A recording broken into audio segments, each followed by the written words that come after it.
Matt's video, I've heard this video is really good. We'll watch this. If you guys haven't noticed, my wall is pretty barren in my office. I only have two things. One, gold YouTube play button to remind me that anything is possible. To preface this, even though Matt has not yet hit 1 million on MC Sports Hawk, he has hit 1 million with the duo channel that he did with Pat.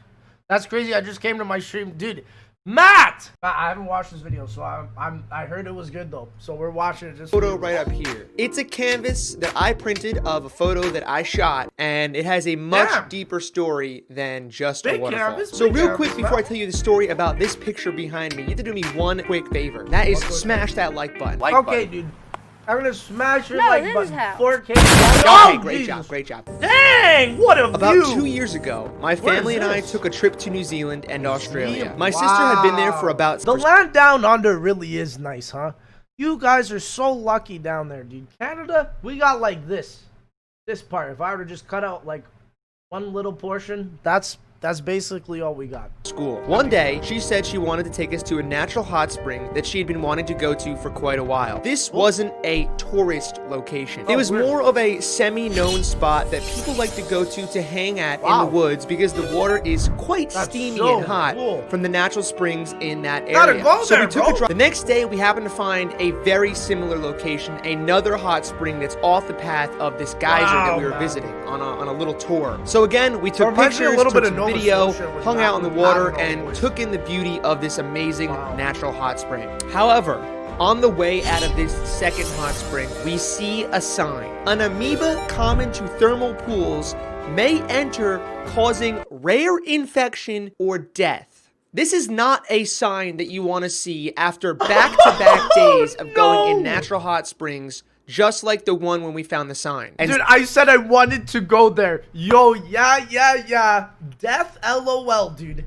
See what we can do to prevent any possible infections from happening. After talking to some doctors at the hospital, we pretty much got the gist from them that there is absolutely nothing they can do, and there's no way to prevent this or stop it from happening. If you've been infected with this brain-eating amoeba, it will basically slowly eat your brain. There's almost nothing you can do to stop it from happening. The amoeba are in that water, they get up your nasal cavity, and they can get into your brain that way, and at that point, once they're there, they start going to town, and it just gets pretty ugly pretty fast. So immediately, we're all trying to think, did we go underwater? Did we get water up our nose? Holy shit. Is there a... Matt, I'm gonna be honest. If I went on that trip with you, I'd be fucking dead.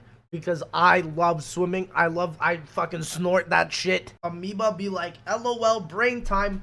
And to be honest with you, even though it was only a day or two prior, going underwater is a pretty common thing. And getting water up your nose when you're swimming is also a pretty common thing. So I don't think any of us were really thinking about it and weren't totally sure if it had happened or not. I know for a fact my sister and I both had gone under the water multiple times, so we were spooked. Almost everyone has died. There's only been, I think, 1 or 2 people that actually made it out alive from this, and it's just by sheer luck that they made it out. There's no way to treat it. There's no way to prevent it. There's nothing you can do. Once they're in there, and you'll literally just fucking die. Some people tell me that on Earth, they say it is their paradise. How can Earth be your paradise when literal water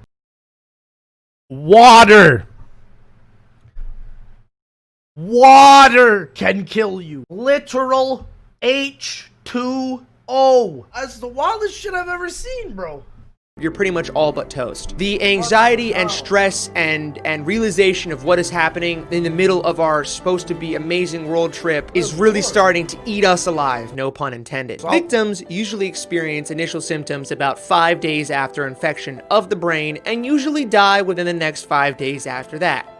Great. Symptoms include seizures, loss of balance, hallucination, vomiting, confusion, and lack of awareness. Great. The helplessness feeling of knowing that in 2 weeks from now, you possibly could be dead and there is absolutely nothing you can do to try to stop that from happening. All I'm thinking to myself is, you can't go back and not go under the water. You can't go back and make sure that you don't do any of these things. Ultimately, came to the realization that there is, in fact, nothing we can do. And so we have to sit and wait. And that we'd know basically by the time we landed home in the United States, about 2 weeks from the time we figured out this was a thing, we'd either know if we would make it or not make it, essentially. Hold on here. Matt was saying, hold on.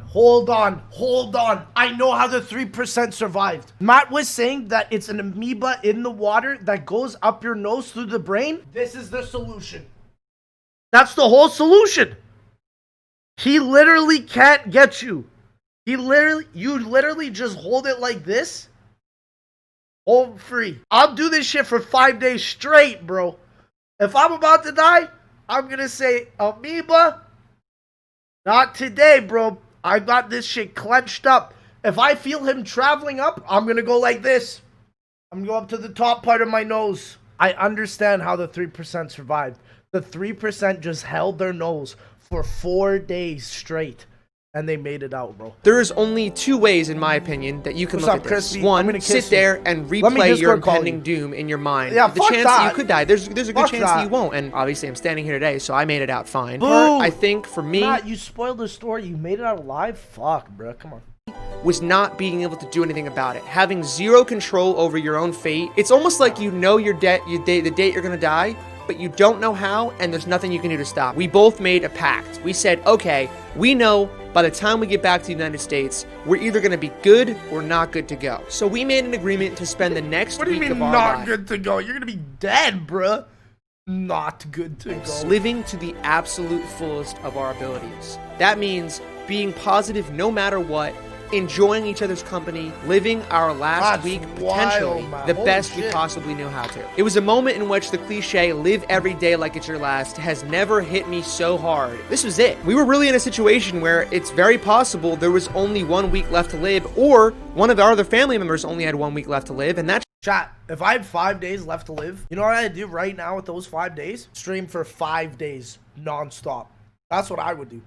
I would stream for 5 days non-stop and be with the boys until it was done. That would be the wildest 5-day, however many hours stream. It would be literally insane. It would be literally insane. I would literally do 5 sleep streams straight and just make a fuck ton of money for my family. And then Twitch be like, oh, he's dead? Banned. You can't die on Twitch live stream. there's no way I'm going out on a negative note. There's no way I'm going out stressing and anxious and worrying That's the about it thing, happening. no I'm point. gonna Where's your room for emotion? Your room for emotion? The fucking maybe if I put it on the live stream. There you go. There's your room for emotion. fullest. We're in Australia, a place I've always wanted to visit. It's absolutely gorgeous. It's amazing there. The people are so cool. Unique animals and environments there. And as part of that oath, the entire family said there's going to be no arguing, no petty fighting, anything that's so minute true. and irrelevant. We're not going to even consider Irrelevant. a thought about Your- it. Every your single rights thing got we called do for the next irrelevant. week is going to be as full of life as possible. I won't lie. Somebody said just do cocaine. Maybe one of those 5 days, I'd take like every drug known to man. I would go on, like, bro, maybe if I OD, the amoeba will get confused. I'm a doctor. Holy moly. You can't fuck me up if I'm already fucked up, idiot. Loving and Great treating each writing other right there. as best as we possibly can. And these are things that we really should be doing every single day, but it's very hard to think about this stuff actively when there's little things pissing you off during the day. It's life. Shit happens every single day. It's easy to get caught up in these petty frustrations. Needless to say, again, I wouldn't be standing here telling you the story if I didn't make it out alive, and thankfully, nobody in our family was affected by this brain-eating God. amoeba infection, Yeah, but good. it was a very real thing at the time. And I want to bring it back to the beginning of the story. This picture behind me, right here. Every day when I walk into the office, I see nothing but this picture, which reminds I me like that. life I like that, man. is incredible. Life should not be taken for granted, and you quite literally can die at any moment for any reason unbeknownst to you. Although this one was a lot more potentially realistic than maybe you walking outside and getting hit by a bus, every single moment you live could be one of your last moments. And for that reason, there is no argument to be made for fighting Absolutely. unnecessarily, I or already treating know the people story. terribly, or Waste not your being time on positive dumb in every emotions. single moment that you Exactly. can. There's almost nothing to be negative about. Flip Exactly. it and say, I gotta go out on my best note. There's no reason to be negative. There really isn't. And there are a lot of things in the world right now that are super negative, and there are a lot of things that do need a lot of change. But instead of going about them in a negative tone, you gotta flip it positive. And for that reason, there is absolutely no way you can go every single day without being the most positive, the best life living that you possibly can. You have to live life Amen, as full as you brother. can. Every Amen. single moment, every single day. Don't let the petty things get you down. Remember that the bigger picture is always about positivity and living a full life. But I know that when I see this photo, I am reminded to stay positive no matter what and appreciate all of the time that I have here on this beautiful planet, however long that may be. Now, I know this story... That's always what I think about. I always think about that. And I always think, people are here for such a short amount of time. If people understood the concept that Matt was trying to say right now, Drama Alert would never exist. Every day's got to be a positive day. Make it a great day every single day. And forget about all the petty nuances that life throws at you. You got to push past them. You got to stay positive. It's the only way to live your full life and to embrace all of the greatness that is around you. You just have to open your eyes to it. Great video, Matt. Honestly, that was a powerful message. I think a lot of people need to hear that because a lot of people are stuck indoors. They get too hung up on the negatives, but you gotta burst through. You gotta go through, man.